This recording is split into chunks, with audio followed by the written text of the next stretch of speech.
Sahabat mulia di Raja Karya, pemimpin masa depan dimanapun berada, di sini saya akan membahas sedikit tentang pembiayaan lahan pertanian.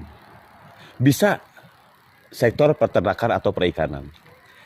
Saya pada suatu hari berjalan ke sebuah desa yang berada di ketemu dengan ketua pemuda Karang Taruna. Mereka bawa proposal ke saya. Segini proposalnya. Baru mereka bicara, Kang Elhan, kita akan menanam di 100 hektar lahan yang sudah ada. Ini poinnya bagi saya. Kenapa proposal yang segini dengan ratus ribu hektar lahan itu berat?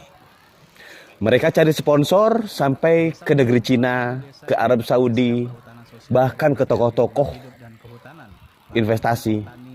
Bawa proposal ini loh mau kita biayain dengan dalih untuk memajukan lahan pertanian.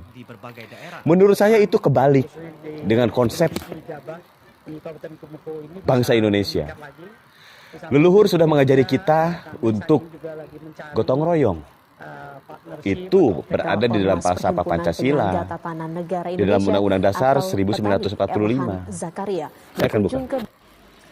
Saya mengambil konsep dari Bung Karno, Trisakti, Pak Harto, trilogi pembangunan, kebinekaan Ibu Megawati, Gus Dur, pengenalan diri terhadap Tuhan, Pak Habibie dengan ipteknya, kita hari ini bisa menikmati internet berkat Pak Habibie, Pak SBY dengan pabrik, dengan Pak SBY dengan demokrasi terpimpinnya, dan Pak Jokowi dengan implementasi ekonomi kerakyatan.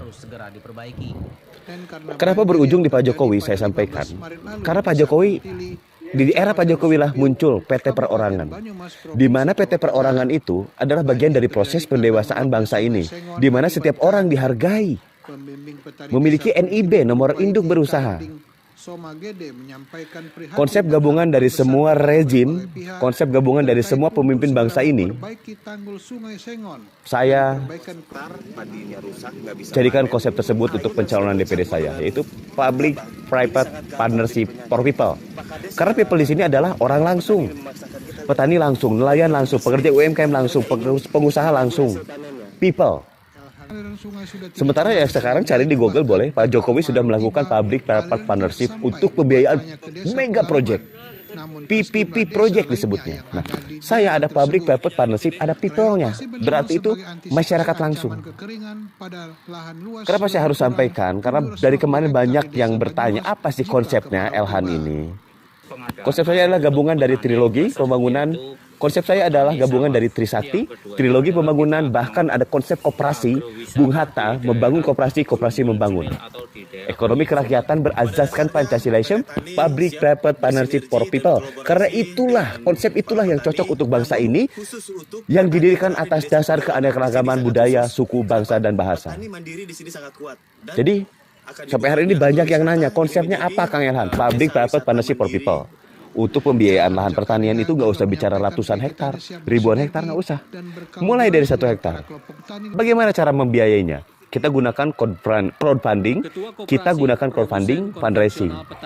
Crowd itu mengambil dana. Tapi yang saya lakukan adalah ngambil dana itu per desa, dari desa itu. Misalkan ini di desa, salah satu desa ya, di desa Maseng, Cijeruk, lahan pertaniannya indah, bisa dijadikan kawasan khusus untuk wisata minat khusus, desa wisata.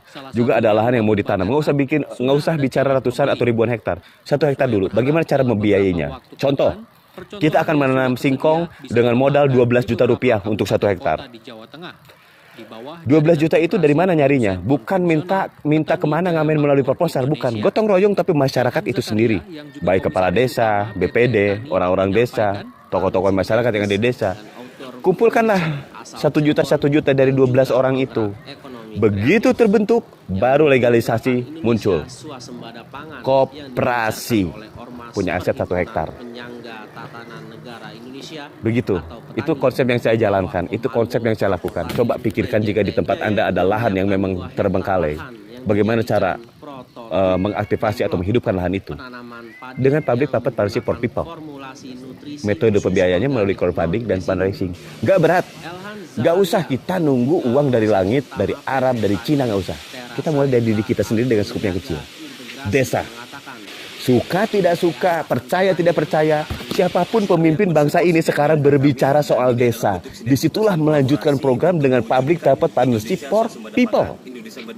Saya mempertanggungjawabkan apa yang saya sampaikan. Kenapa? Karena saya bagian dari Nusantara Holding saat 2009. Kunjungan itu langsung meninjau lahan seluas 2 hektar yang terlebih dahulu akan dioptimalkan untuk area agrowisata, edukasi, dan pengembangan ekonomi kreatif. Didampingi itu adalah konsepnya. Konsep itu konsep public private partnership for people itu sudah dipakai pada era Pak Harto. Namun dieliminir pada tahun 1998 dengan dalih mengganggu pasar bebas. Tapi hari ini suka tidak suka, siapapun pemimpinnya akan menitik beratkan, akan fokuskan desa. Oke, itu yang bisa saya sampaikan. Menurut saya akan kembali mengingatkan buat saudara-saudara, para pinisepuh, para politisi senior, para adik-adik, mahasiswa-mahasiswi. Saya ingin mengingatkan, desa itu singkatannya apa sih sebetulnya? Ada yang sudah tahu belum? Desa itu apa singkatannya? Desa adalah daerah ekonomi sosial agraris. Jadi di desa itu harus sudah ada banknya, harus sudah ada BUMDes, BUMDesnya harus berjalan. Jadi pengangguran yang ada di desa itu tercatat berapa jumlahnya, diberikan hak untuk bekerja, baik menjadi petani, peternak, atau pelaku UMKM. Itulah peranan PP perorangan. Saya mulai di Elhan Zakaria, calon DPD Jawa Barat nomor urut 43, mempertanggungjawabkan pembicaraan saya ini. Kalau mau diskusi, hayu kita diskusi lebih lanjut.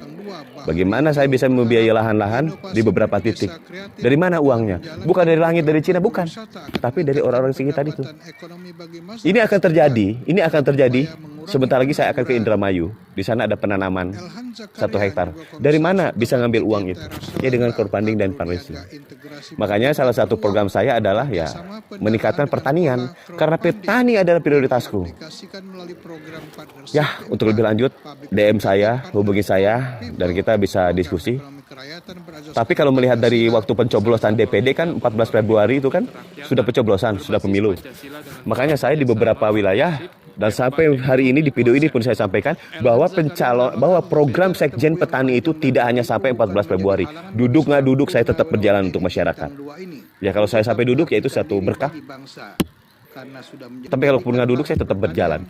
Sebelum pencalonan DPD, sebelum pendaftaran saya sudah keliling daerah. Saya sudah lakukan banyak hal yang tidak bisa saya sebutkan di sini, takut jadi ria. Saya boleh aja karena ucapkan terima kasih. Dan jika sepakat dengan saya, silahkan share video ini ke saudara Anda. Dan jangan lupa ingatkan 14 Februari 2024 punten pangyobloskeun nomor 43 untuk DPD. Di saat nanti saya sudah berkewenangan, maka saya akan rubah semua sistem investasi ke daerah terutama untuk teman-teman di desa. Saya Elhan Zakaria, hatur nuhun pisan. Mangga, assalamualaikum warahmatullahi wabarakatuh. Aduh, mohon maaf ini background wawancara masjid. Mohon maaf background wawancara masjid. Soalnya nih kalau dilihat nih ya. Tuh, kalau dilihat ini tuh. Nih. Ini pengusaha stevia, guys nih. Ini pengusaha stevia. Pak Sony. No, ini lagi diperkenalkan ke publik nih. Pak Sony ini selalu tidak ingin muncul. Hah? Tuh kan malah begitu kan.